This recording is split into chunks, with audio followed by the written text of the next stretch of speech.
Welcome back. As promised, let's get a conversation going with the management of Motherson Wiring. The company delivered a mixed bag of earnings in the fourth quarter. The margin was under a lot of pressure, even as the company posted its highest ever quarterly revenue. Well, let's straight away go and discuss this with the company's CFO, Mr. GN Gauba, and the COO Anurag Gahlot.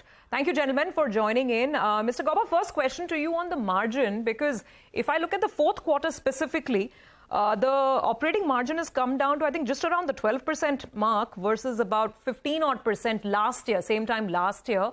It seems that there is a bit of an increase in, in your ramp-up costs. What is the guidance on margins? What led to this 300 basis points or pressure in the fourth quarter, and what's the guidance as you're looking at the first half of this year? Thank you very much for getting us on CNBC.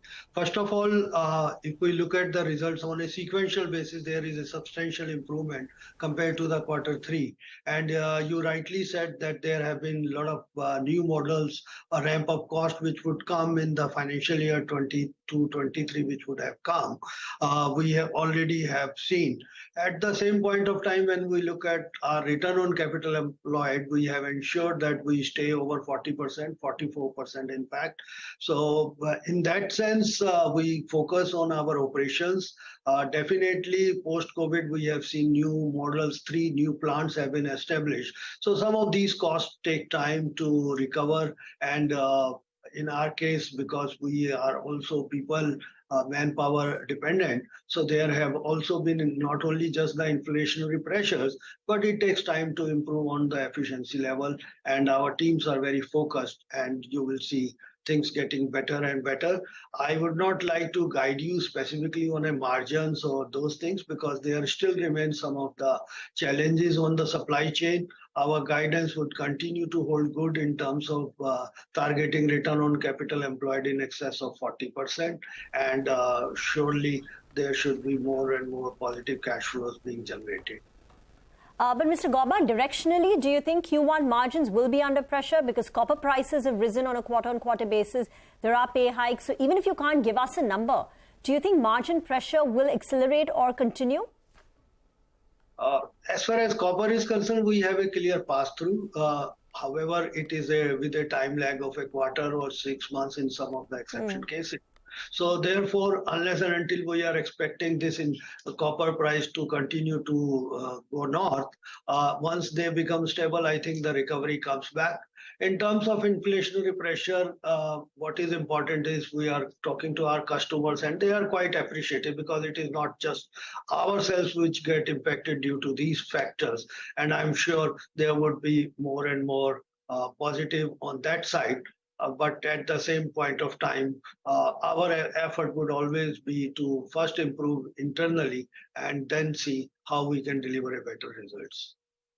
All right, got that. Let me also get in Mr. Gahlot and ask you about, the revenue profile, which has been very good this time around. It's been over 7,000 crores. Can you tell us what we should expect in FY24 in terms of just the top line? And also what's happening on the clients? Have you onboarded any new clients? Where would you expect the next sort of growth to really come from?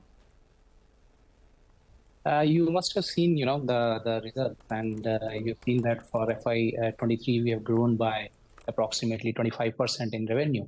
And the same way, we are seeing a very, very positive from our customers. And there are, volumes are already always driven by the OEM.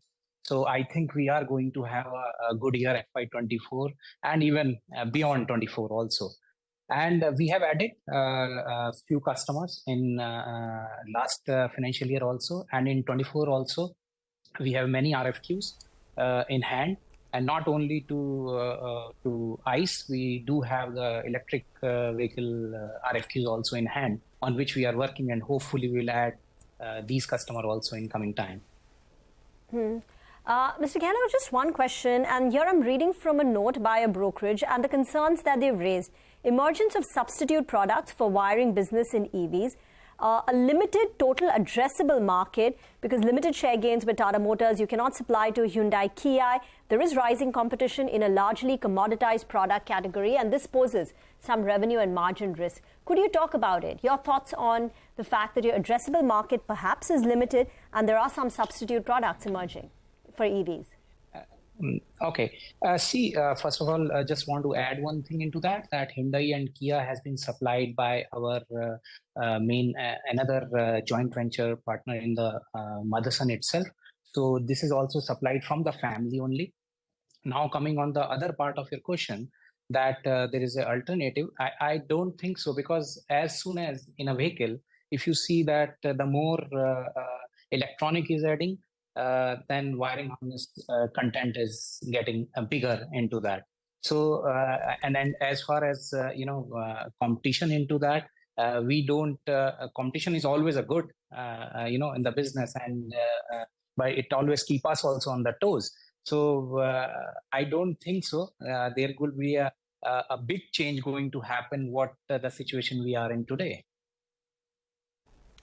Okay, all right, gentlemen, we're a little short on time, but we get the gist of it and the directional view ahead for the company. Thank you for joining in and giving us those insights. Quick break and more on the markets in just a bit.